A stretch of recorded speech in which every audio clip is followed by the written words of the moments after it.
주님의 사랑이 우리와 함께 하시기를 빕니다. 오늘은 주현절 첫째 주 아침입니다. 흘러가는 시간의 강물 속에 놓여있는 징검다리에 첫 발을 내딛는 것처럼 조심스럽게 걸어가고 있습니다. 오늘 우리의 현실은 아직도 어둡지만은 불기둥과 구름기둥으로 인도하셨던 하나님께서 우리를 인도하실 것이라고 저는 주님을 신뢰해 봅니다. 인간이 가지는 그 축복 가운데 하나가 바로 물질이 많이 소유하는 것이 바로 행복인 것으로 우리는 생각을 하게 됩니다. 이란의 팔레비 왕은 우리나라의 예산의 3배를 그가 비축하여 살았던 인물이라고 이야기를 드릴 수 있습니다. 그 많은 재물을 가지고 있었지만 그는 결코 행복하지 못했습니다. 결국 그 나라를 떠나서 망명생활을 하게 됐는데 그는 자기 생명을 지키기 위해서 자기 모습을 변장해야 됐습니다. 때로는 머리에 가발을 쓰기도 하고, 때로는 눈의 색깔을 변형시키기도 하고, 때로는 턱수염을 붙이기도 하면서 이렇게 저렇게 피해 다녔지만 결국에 암병에 걸려서 어느 병원에서 수술을 받고 그가 수술 비용조차도 못 낸 채 비참하게 죽고 만 것이 역사 속에 드러나고 말았습니다. 생각해 봅니다. 그가 탐심과 그리고 사심을 버리고 올바른 정치를 하였더라면 어떤 사람이 되었을까? 그는 존경받는 행복한 사람이 되었을 것이라고 생각을 해볼 수가 있습니다. 집착을 버려야 될 사람이 먼저 되면 필요한 것을 가지는 데에는 결코 어려움이 없다라는 것이 제가 생각하고 있는 지론입니다. 오늘은 제가 38년 만에 헌금에 대해서 처음으로 말씀을 나누고자 합니다. 우리의 삶에 있어서 재물에 대한 관점이 소유에 있느냐 존재에 있느냐라는 것을 생각을 해보려고 합니다. 오늘 본문 11절에 여호와께서 너와 내 조상에게 맹세하신 대로 너를 가나안 사람의 땅에 인도하시고 그 땅을 내게 주시거든. 오늘 말씀 묵상하면서 제일 힘들었던 부분입니다. 묵상 중에 저에게 떠올랐던 내용은 이제 고난의 길을 시작하는 이스라엘 백성들에게 아직 하나님을 향한 믿음이 부족한 그들을 향하여서 믿음을 연습시키기 위해서 하나님께서 말씀하고 계시다라는 사실을 생각할 수가 있었습니다. 이제 믿음의 발걸음을 걷고 있는 그들을 향하여서 하나님께서 말씀하십니다. 내게 주시거든. 이 말씀의 의미가 무엇이냐? 우리가 하나님께 드리는 것은 하나님께 받은 것으로 감사드리는 것이라는 사실. 우리가 받은 것이 없다면 알 필요가 없다라는 이야기인 것입니다. 여러분이 지금 소유하고 누리는 것이 하나님의 축복으로 느껴지지 않는데 어떻게 하나님께 감사가 있을 수가 있겠습니까? 구약에 보면 아이 때문에 아픔을 가졌던 두 여인의 모습이 드러납니다. 첫 번째는 야곱이 사랑했던 라헬이라고 하는 여인입니다. 두 번째는 엘가나의 부인이었던 한나를 이야기할 수가 있습니다. 라헬은 곱고 아리따운 것 같습니다.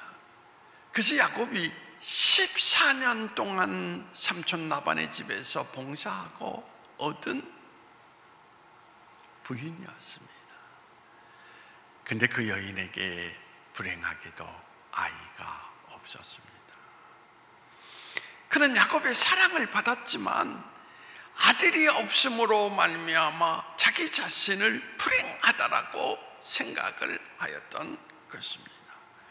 창세기 30장 1절에 보면 내게 자식을 낳게 하라, 그렇지 아니하면 내가 죽겠노라 라고 그가 야곱을 향하여서 부르짖습니다.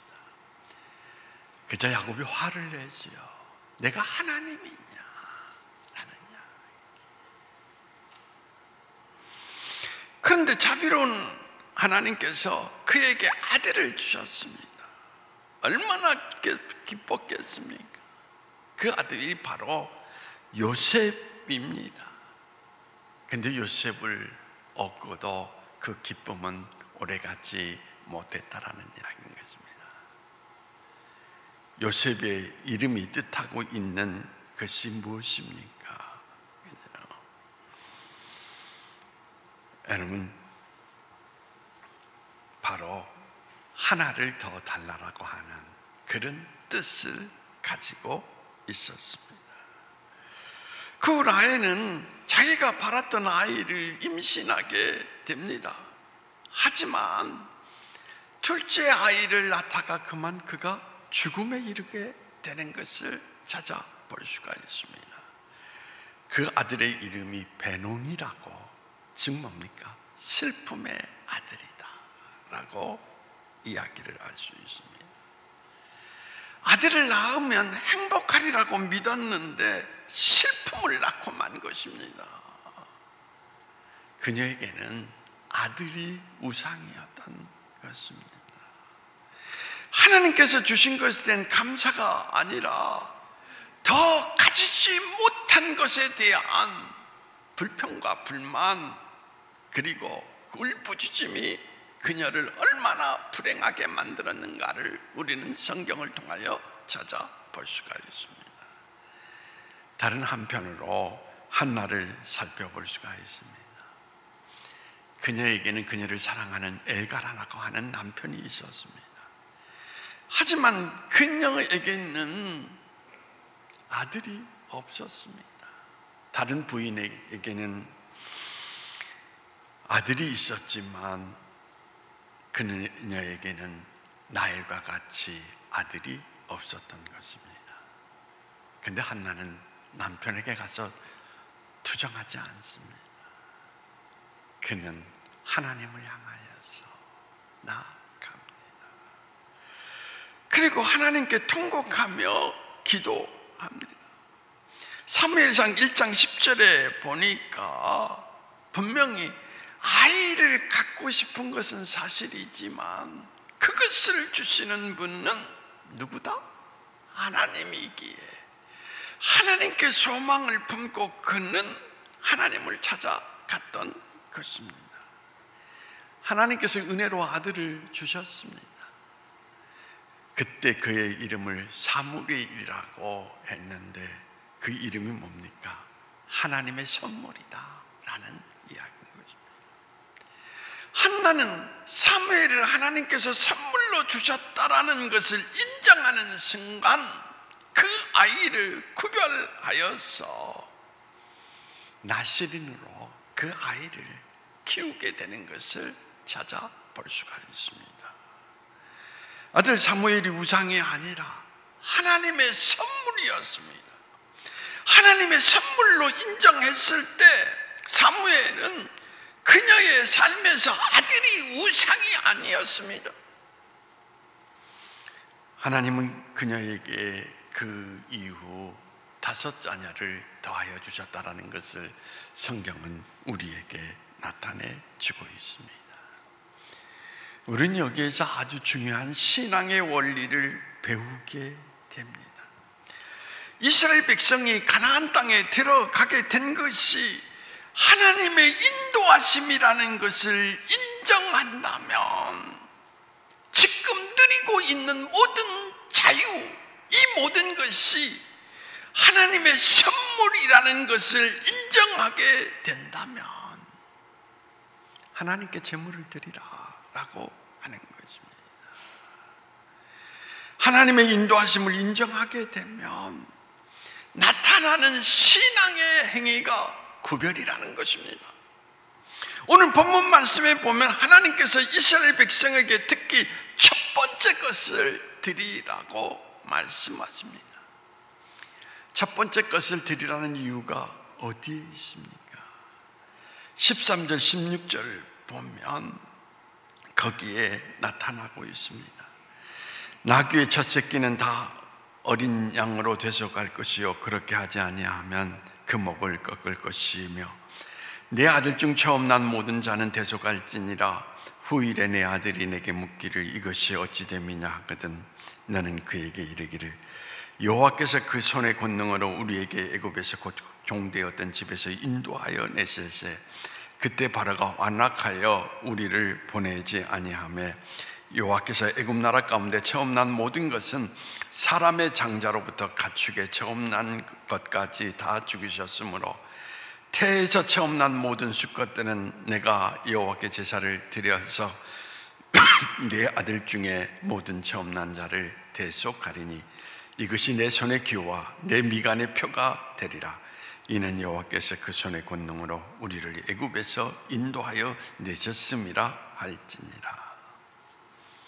이스라엘이 유월절을 기념하게 된 이유, 결정적으로 이스라엘을 바로의 손에서 구원을 하게 된 것은 이스라엘 백성들이 자신의 노력으로 이룬 것이 아니라 하나님의 구원의 역사였다라는 이야기인 것입니다. 마지막 피의 유월절에 애굽에 있는 모든 첫 번째 자식과 가축의 첫 번째 것을 하나님께서 다 죽이셨습니다. 단 유월절 양의 피를 문지방에 바른 백성만은 제외를 했던 것을 성경은 나타내주고 있습니다. 그때 함께 죽을 수밖에 없던 아들을 하나님께서 구원해 주신 것입니다. 그것도 첫 번째 자식을 살려주신 하나님의 은혜를 잊지 말라라고 하는 것이 성경 속에서 우리에게 강조하고 있는 말씀입니다. 그래서 하나님께서 이스라엘 백성으로 하여금 그 일이 기념비가 되도록 기억하라라고 규칙을 정해 주신 것입니다. 너희가 하나님의 은혜를 안다면 첫 번째 것을 구별하여 드리라고 하는 이야기인 것입니다. 나 같은 죄인 살리신을 작곡한 존 뉴턴이라고 하는 사람의 전기를 읽으면 거기에서 많은 것을 느낄 수가 있습니다. 하나님께서 끊임없이 그를 부르시는 모습을 보게 됩니다. 그런데 존 뉴턴은 반항합니다. 하나님이 살아계신다면 어떻게 내가 이런 삶의 자리 가운데 고생하며 고통하며 살아갈 수 있는가? 그는 술을 마시고 때로는 바닷가에 뛰어들어서 자살을 하려고 했지만 나뭇가지에 그의 옷이 걸려서 구사일생으로 살아나게 됩니다. 사람들은 그런 모습을 바라보면서 저 사람에게는 분명히 하나님의 특별한 뜻이 있다라고 이야기를 했습니다. 그럼에도 불구하고 존 뉴턴은 인정하지를 않습니다. 그리고 더 난폭해지며 광란의 모습으로 인생을 살아갑니다. 그러다 어느 날 노예선을 타고 떠나려고 했던 그 날에 그만 그가 갑자기 통증이 찾아와서 그 배를 탈 수가 없었습니다. 그런데 그 배가 떠난 지 며칠 만에 큰 풍랑의 난파가 되어서 그 배에서 4명밖에 살 수가 없었다라는 이야기를 듣고 그는 그때 비로소 하나님의 은혜가 얼마나 큰지 느끼게 되었던 것입니다. 존 뉴턴만 그런 것이 아니죠. 우리도 다 그렇지 않습니까? 우리 마음속에는 하나님의 구원을 믿지 않고 자기 욕심대로 살려고 하는 근본적인 마음들이 깔려 있다라는 이야기인 것입니다. 하나님께서 우리에게 베푸신 조그만 은혜에도 감사하며 온전히 우리 자신을 하나님께 맡길 수 있는 그러한 신앙의 모습을 갖기를 원하고 있지만, 우리 실상의 삶의 모습은 그러하지 못하다라는 것입니다. 구별이라는 것이 어떤 것입니까? 구별은 믿음의 표현인 것입니다. 하나님께서 여러분에게 주심으로 그것으로 표현하는 것이 아니라 지금까지 내 삶의 모든 것을 하나님께서 허락해 주셨다라는 그것을 믿는 믿음의 표현이 바로 구별이라는 이야기인 것입니다. 근데 세상 사람들은 희한하게 생각할지요. 하나님을 모르는 사람은 그 모습을 이해하지 못합니다. 하나님의 은혜를 경험하지 않고 체험하지 않는 사람에게는 도저히 있을 수 없는 일인 것입니다. 그것도 처음 난 수컷을 하나님께 드린다라는 것. 오늘 본문 14절 15절을 보면 후일에 내 아들들이 내게 묻기를 이것이 어찌 됨이냐 하거든 나는 그에게 이르기를 여호와께서 그 손의 권능으로 우리를 애굽에서 그 종이 되었던 집에서 인도하여 내실세 그때가 바로가 완악하여 우리를 보내지 아니하매 여호와께서 애굽 나라 가운데 처음 난 모든 것은 사람의 장자로부터 가축에 처음 난 것까지 다 죽이셨으므로 태에서 처음 난 모든 수컷들을 내가 여호와께 제사를 드려서 내 아들 중에 모든 처음 난 자를 다 대속하리니. 유월절을 경험하지 못하는 후손들이 훗날 묻게 될 것이라는 것입니다. 하나님의 기적을 체험하지 못한 사람들이 물을 것이라는 것입니다. 왜 이런 일을 합니까? 라는 이야기. 그때 이렇게 대답한다라는 것입니다. 하나님이 우리를 구원해 주셨어.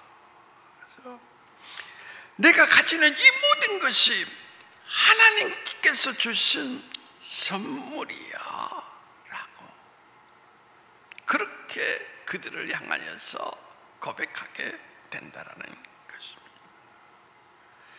지금 이 순간도 나의 필요를 채워주고 계심을 나는 믿는다라는 이야기인 것입니다.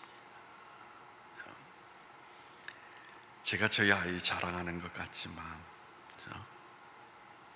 저는 우리 아이를 바라보면서 가끔 느낍니다. 평소에 저는 저 아이가 정말 하나님을 느끼고 살아갈까라는 거. 그래서 저는 가끔 우리 딸아이에게 이런 말을 합니다. 나는 언젠가는 이 세상에서 떠나갈 것이고 너의 인생을 지탱해주며 너를 구원해줄 분은 하나님 한 번밖에 없어.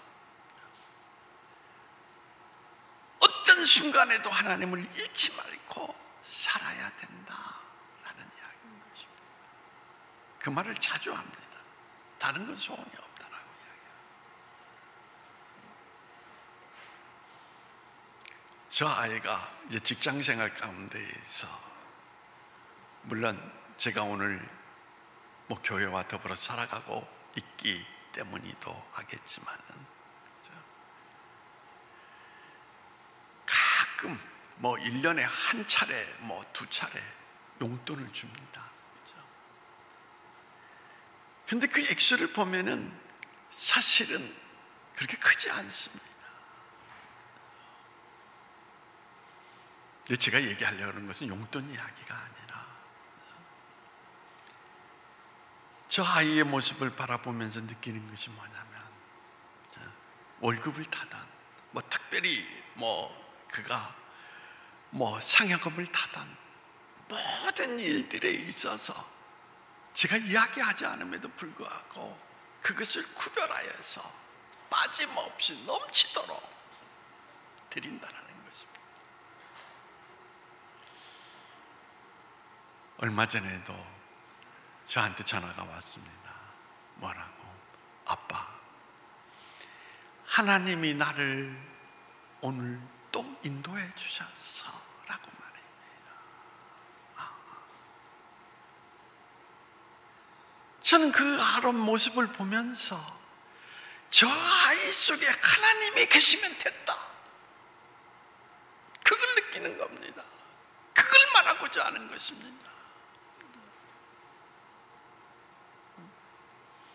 구별하여 아빠에게는 아주 작은 용돈을 주면서도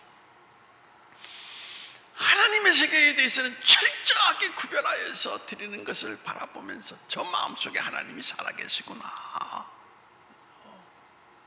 그러하다면 이제가 언젠가 내가 세상을 떠난다 할지라도 염려할 것이 없겠구나.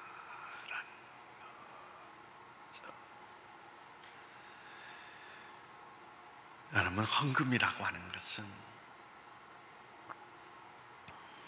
돈을 내는 것이 아닙니다. 하나님과 나와의 관계를 나타내 주는 것입니다. 나에게서 하나님이 어떤 분이신가를 드러내는 하나의 표현이라고 이야기를 드릴 수가 있습니다. 나의 삶의 자리 가운데에서 하나님을 인정하는 것입니다. 어느 선교사님의 이야기입니다. 선교지에서 가장 아픈 것이 있다면 자기의 생애의 모든 것을 다 던져서 그들을 사랑하고 그들을 위해서 살아왔는데 오히려 그들에게 배신을 당하고 모함을 당하고 그 처절하게 아픈 상처를 안고 있는데 어느 날 한 사람이 찾아와서 작은 봉투를 내미는 것이었습니다. 무슨 일일까? 그가 덧붙여서 이렇게 이야기합니다. 이 봉투는 매우 작습니다. 그렇지만 선교사님 우리를 위해서 참아주시고 우리를 끝까지 사랑해 주신 것을 감사드립니다. 선교지에 가보면 선교사들은 주기만 합니다. 받는 것이 없습니다. 근데 한 사람이 아주 작은 것을 가지고 찾아와서 감사하다라고 표현을 하게 될 때 그의 찢겨진 마음의 상처가 회복되어서 다시 일어날 수가 있었다라는 이야기인 것입니다. 왜 그렇습니까? 봉투가 아니라 마음을 느낄 수 있었기 때문이었던 것입니다. 헌금은 돈이 아닙니다. 하나님을 향한 우리의 마음입니다. 여러분은 오늘 하나님께 돈을 드리고 있습니까? 그렇다면 드리지 마세요. 하나님은 돈을 원하지 않습니다. 지금도 우리를 향하여서 내가 너희에게 주었던 은혜를 느낀다면 마음을 달라, 마음을 달라라. 그것이 오늘 예물을 드리라고 하는 의미를 나타내 주고 있습니다. 결론입니다. 마음을 달라라고 하는 주님의 음성이 여러분 귓가에 들려지기를 간절히 소망해 봅니다. 기도하시겠습니다.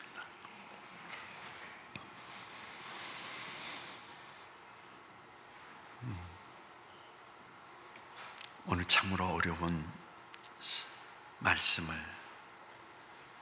성도들과 나누었습니다.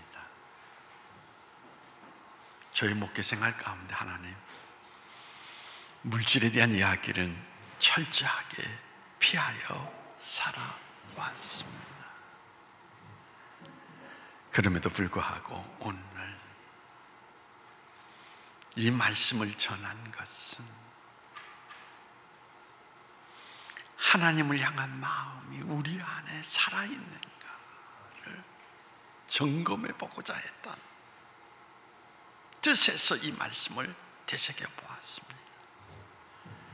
주님, 모든 것을 다 잃어버린다 할지라도 네가 정말 내 은혜를 안다면 너의 마음을 나에게 주지 않겠니? 라고 하시는 주님의 음성이 들려지는 시간이 되게 하여 주시기를 원하오며 나사렛 예수님의 이름으로 기도하옵나이다.